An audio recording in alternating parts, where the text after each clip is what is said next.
Hello बच्चों, let's read this question and the question says that in the given figure ABCD is a square, M is the midpoint of AB and PQ perpendicular CM. Which of the following statements is true? Now let's see the options. Option A, AM is equal to MB. Option B, CP is equal to CQ. Option C, CP is equal to CB and option D, PM is equal to MQ. तो आइए अब इस question को यहाँ पर हम solve कर लेते हैं। इस क्वेश्चन में हमसे कहा गया है कि हमारे पास ये जो फिगर गिवन है ABCD, ये एक स्क्वायर है, M यहाँ पर मिड पॉइंट है AB का, PQ परपेंडिकुलर है CM के। तो हमें बतानी है यहाँ पर कौन सी स्टेटमेंट करेक्ट होगी। तो यहाँ पर हम की कॉन्सेप्ट यूज़ करेंगे, कॉन्सेप्ट दैट इन स्क्वायर। तो स्क्वायर में क्या होता है हमारे पास, ऑल साइड्स, तो जितनी भी साइड्स होती हैं एंड एंगल्स वो इक्वल होते हैं। All sides and angles are equal. तो यहाँ पर हम अगर देखें तो हमारे पास M क्या है, मिड पॉइंट है AB का। तो हमारे पास क्या हो जाएगा, यहाँ से जो AM है वो इक्वल हो जाएगा MB के, या हम कह सकते हैं कि BM के, बिकॉज MB और BM एक ही है हमारे पास। तो AM इक्वल होगा BM के या MB के, बिकॉज M क्या है, मिड पॉइंट है।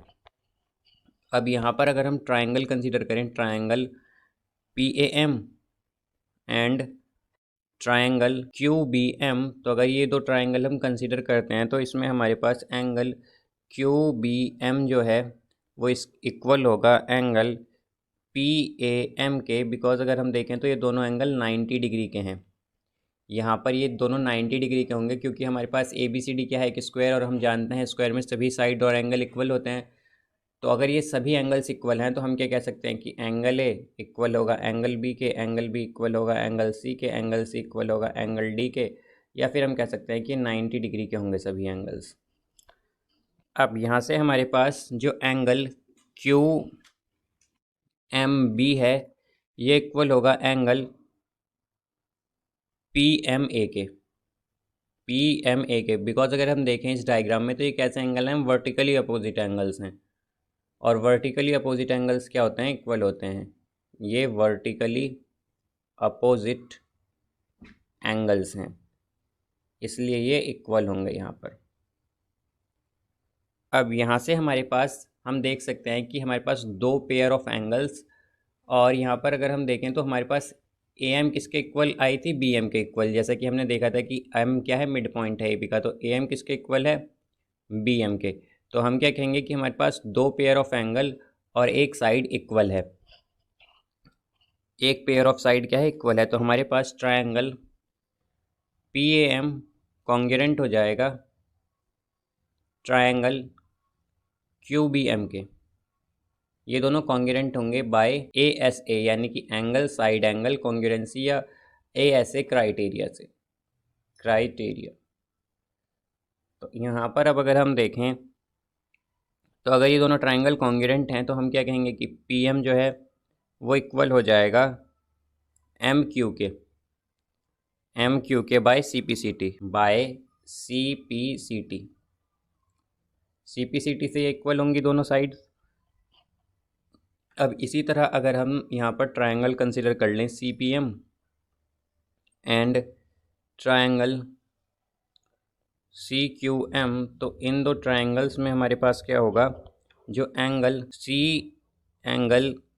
CMQ है वो इक्वल होगा एंगल CMP के, या फिर हम कहें कि ये दोनों 90 डिग्री के होंगे, क्योंकि हमसे क्या कहा गया है यहाँ पर कि जो PM है वो परपेंडिकुलर है CM के, PQ जो है वो परपेंडिकुलर है CM के। तो अगर ये PQ परपेंडिकुलर है CM के तो हम क्या कहेंगे कि एंगल CMP परपेंडिकुलर होगा, या फिर हम कहें कि इक्वल होगा एंगल CMQ के, बिकॉज यहाँ पर हमारे पास ये लीनियर पेयर है, और लीनियर पेयर क्या होता है, 180 डिग्री होता है सम इनका। और अगर यहाँ पर एंगल CMP हमें 90 डिग्री गिवन है तो एंगल CMQ भी 90 डिग्री होगा।